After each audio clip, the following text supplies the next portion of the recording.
Welcome to the Raw Spotlight podcast, where we feature inspiring leaders in the B2B space and share their unique stories. Let's get started with the show. I'm Emily, your host of the show, where we feature leaders from B2B businesses, niche markets, large-scale brands, local businesses, and public sector entities to share their innovative strategies and inspiring success stories. This episode is brought to you by Ready Artwork, where we deliver uniquely tailored B2B digital marketing services to facilitate the long-term growth of your business. At Ready Artwork, we combine data-driven insights and innovative design to help your business thrive in the digital age. From SEO and digital advertising to web development and email marketing, we have experts who help companies uncover growth in unexplored and extraordinary ways. To learn more, visit readyartwork.com to get a free proposal. Let Ready Artwork discover your full potential. I have Chad here from Rise 25, who has done thousands of interviews with successful entrepreneurs and CEOs, and we have flipped the script. And he will be interviewing me. Chad, welcome to the show. Hey, thanks so much, Emily. Great to be here. Looking forward to talking with you. How are you doing today? Great, thanks. Good. I'm looking forward to hearing more about you and your experience with Ready Artwork. I think this is the first podcast that you have been on. So with this show, so looking forward to hearing more about you. Hey, I know you and Victor are the co-founders of Ready Artwork. Can you kind of tell me how that came about? Yeah, absolutely. I mean, this Victor and I met in college, and we started freelancing together as college kids, trying to make some pocket money. And eventually, when we graduated, we both pursued separate full-time jobs, but we here and there remain like a freelance project partner here and there. Fortunate enough, there were a group of clients that really admired, our energy and creativity, and they kept giving us design opportunities. So we had more and more projects, and we worked together even after graduation and having full-time jobs. So you founded Ready Artwork in 2003. Around what year were you in college? We graduated in 2003, and then our freelancing projects started before 2003 because it was before we graduated. But we did form a business so that it takes care of all like the taxes and whatnot. Yeah. Yeah, that's awesome. So what was it about what you were able to do, your skills while you were in college, that attracted people to utilize your services? Well, we studied graphic design. So I think a lot of our clients value branding and visuals for their business. So like our design work really helped our clients. Yeah. How has your vision for the company, for Ready Artwork, kind of evolved in the past 20 plus years? It's similar but different. So as a young designer, it was what drove me professionally was seeing our work being presented or used, right? One of our very first piece of work that we did as a freelancer is a poster for a event for it's called Hanamasuri event for the Japanese town in LA. And we created that poster.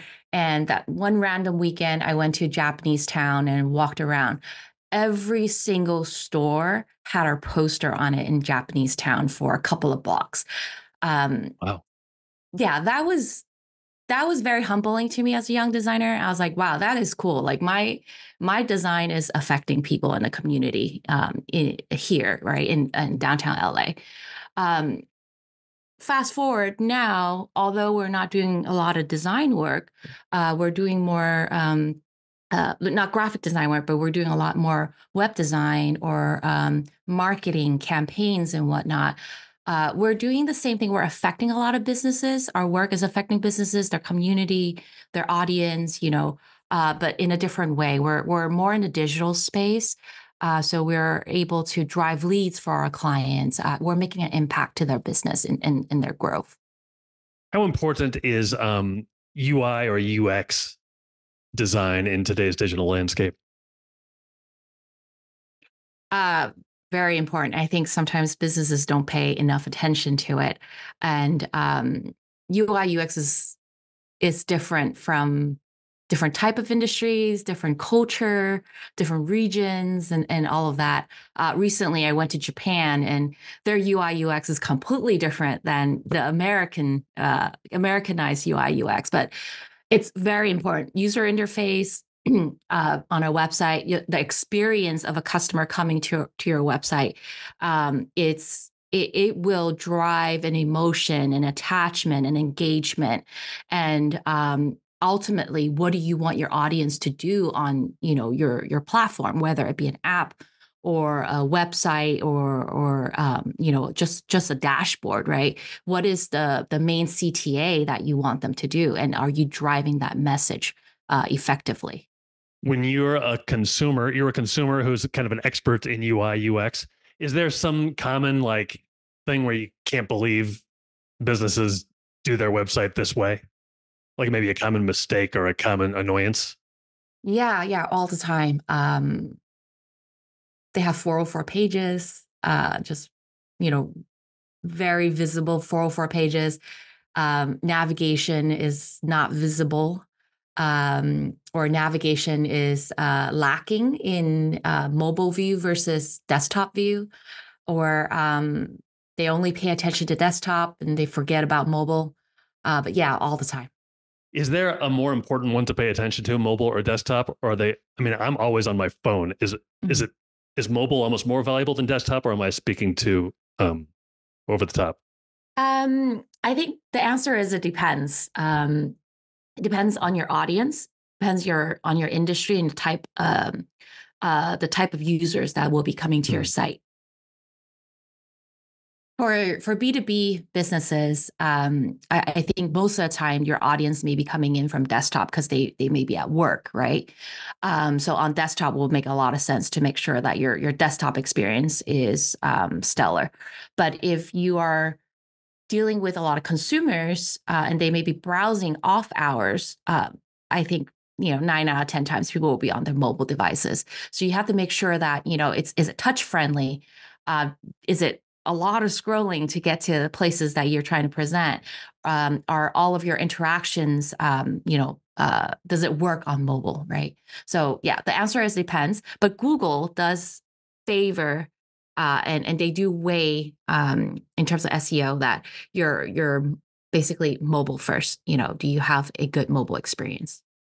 So you came into this with tremendous skills in graphic design. How has that background kind of influenced your approach to digital marketing? Um, I think there's a lot of parallels with graphic design and digital or UI UX design. There's still the basic foundations and elements that you really need to build upon on, right? You need to capture your audience. There's hierarchy in your design that you need to worry about. Typography is very important. They're different, but you still need to, know the background and understanding of your typography. In regular 2D graphic design, hierarchy with whether it be visuals, forms, type. In digital, in favor of SEO, hierarchy means your URL, your H1 title, right, and then your H2, H3s, and then your paragraphs, and then your CTAs. It's I see it as it's a different medium, but your foundations ultimately are the same. What role does typography play? What makes it so crucial? It's very important. Typography. It doesn't matter if it's digital or print. It's legibility, Hmm. right? You need to get your message across to the audience in the easiest, quickest, and least friction way as possible. So if you make it easy for people to read, they'll consume your content. If you're going to give them a paragraph edge to edge, 50 lines, no line breaks, no one's going to read it. So what's the point? Is font important? Absolutely. Font's very important. I love typography myself. In the digital world, now we like to use a lot of Google fonts. It loads faster. A lot of Google fonts are built to be viewed better on screens, devices. Let's just say you have like a small device, like a wearable. The font is designed and optimized for smaller screens versus bigger screens. So choosing the right typography can really allow better legibility for your audience, and then also setting a different tone, right? Is it a serif font? Is it a sans serif font that best represent your brand, or a combination? Do you find yourself, constantly trying to stay current, maybe with digital trends and technologies? Yes, I think we in this industry, we always have to stay current. Whatever is the standard today may not be the standard tomorrow. And I think myself and the team we're always learning about new tools, always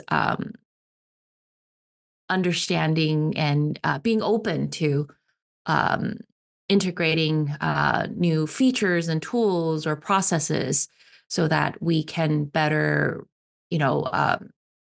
apply new strategies to our campaigns.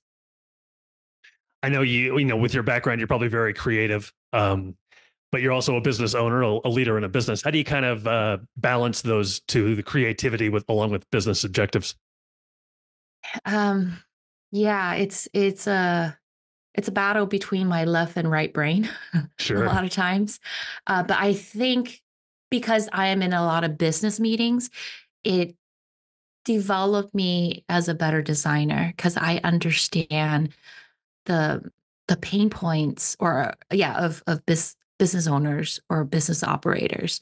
I'm not really just solving a problem because I'm a designer and it looks good, but I am solving a problem visually for a business because I understand their ultimate pain point, what they're trying to solve, and then I'm applying my graphic design skills on top of it. Yeah, so it having those two connect definitely helped me to become a little bit better at balancing both, business ownership and then applying the actual design work. I read on your bio that you are a expert when it comes to keyboard shortcuts.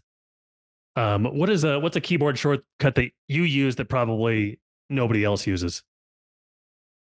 Yes, I love shortcuts. I think it just drives me nuts when people have to click 3 times to do one thing when you can just hit a few buttons just to get something done.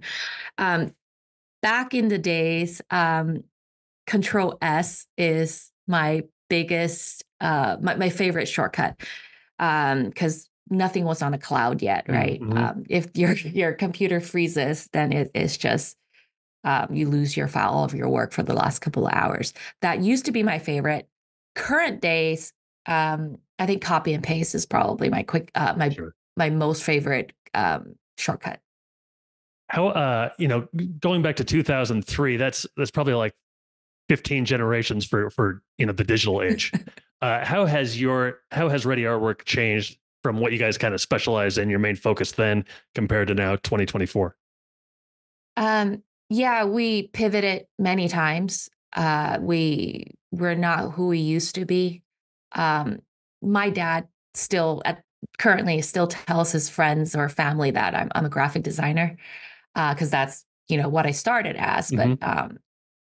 20 years later now, I think we're a digital marketing agency, and along the way, we listen to our clients to see what they really are looking for. So we started off doing just 2D graphic design work. business cards, flyers, logo design, catalogs, whatnot. Later, when social media became a hot thing, client wanted us to, also help them with social media marketing. Websites became a big need for businesses. They wanted us to design and develop websites. So we also, added that to our offering. And then with all of that, they're like, well, I need to drive more traffic to our website. Then, we incorporated SEO. How do we drive relevant traffic and leads to your website?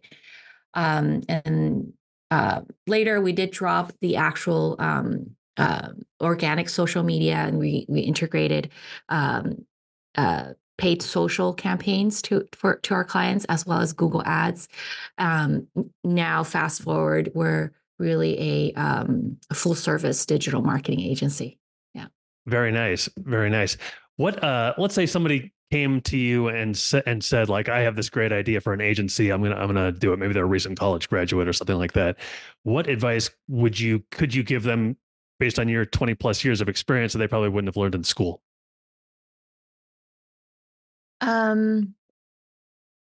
I would say be flexible, stay open-minded, and don't be afraid to fail, and have the attitude of always be learning. Like I said, in our industry, it's going to change. Whatever is a standard today may not be a standard tomorrow. So be open for changes, learn new tools, and just be flexible. What's your favorite part about doing what you do?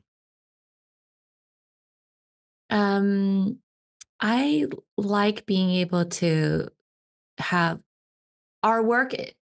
We're able to provide a big impact to our clients.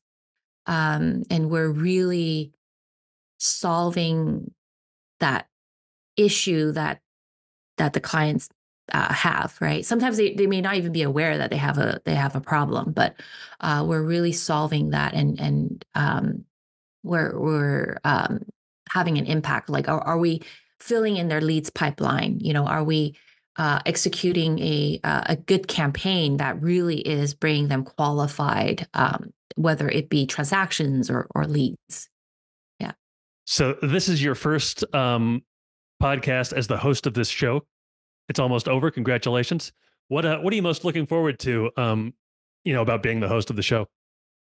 I'm looking forward to being more comfortable in front of a camera. I know this is something that I've shied away from for the last 20 years, being in front of a camera, but I understand the age that we live in. This is very important. I do want to share my thoughts a little bit better with friends, family, or potential professionals that we may cross paths with.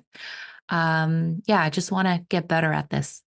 Okay, well, you're off to a great start, Emily, and it's been great talking to you today. Thank you so much for having me. Thank you, Chad. Appreciate it. So long, everybody. Thanks for listening to the Raw Spotlight podcast. We'll see you again next time, and be sure to click subscribe to get future episodes.